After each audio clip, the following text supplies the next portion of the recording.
Hi, I'm Evan Pantazi. I wanted to talk today to answer a question by Jorge Sandoval.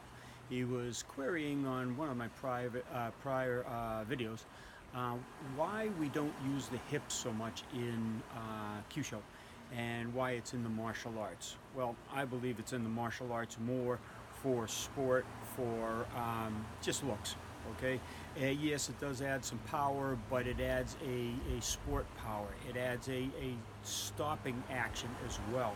Now, for example, if you're twisting your waist as you go into this, your body is in such a rotation, your hips are in such a rotation, your legs are in such an action that there's a lot of neurological drain on the system.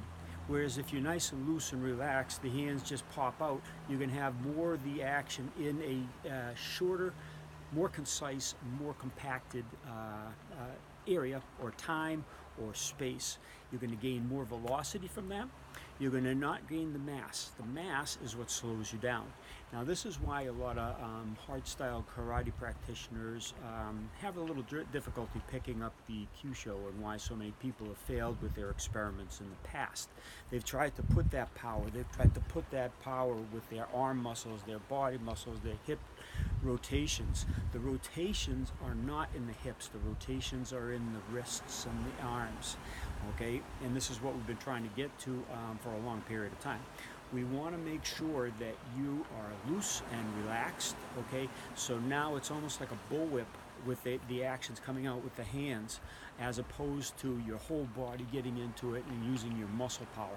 Because again, you strengthen a muscle, whether it be the tricep for extending the arm, whether it be the bicep and the deltoids for bringing that punch into it, whether it be the side obliques and the abdominals that are now turning to get that body positioned, the legs that are digging into the ground.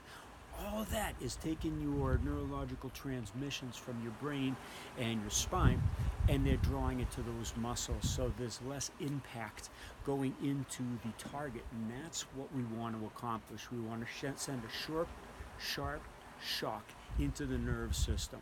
So you definitely need to get rid of that hip rotation. Again, that's sport. That looks good. It makes your punches look powerful. Everybody goes ooh and ah, and you make your gis snap and all that kind of stuff. But it is not going to translate into Kyusho ability or Kyusho skill.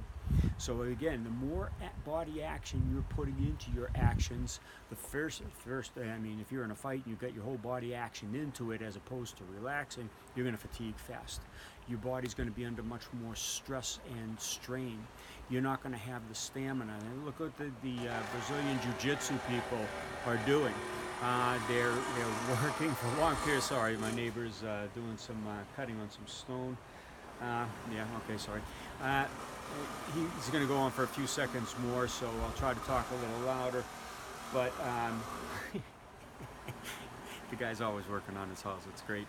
Anyway, as you try to use all that power, you're going to fatigue, as I said. So the Gracie-style jiu-jitsu people are able to go the rounds because they just relax and they wait for you to make the mistake, and then they cinch you and they put you in that tightening constriction. And that's what you want to do. You want to wait till the last second to hit that target, to send that sharp shock into the body. So Jorge, it doesn't look like he's stopping anytime soon. Sorry people about the disturbance. Again, I don't have a photo studio out here, so I'm doing these out on my back porch. So hopefully that helps you and all the karate practitioners out there. The hips and the body structure, that body use that way, that's for sport. That's for looks. It's not for Kyusho. Thanks for watching.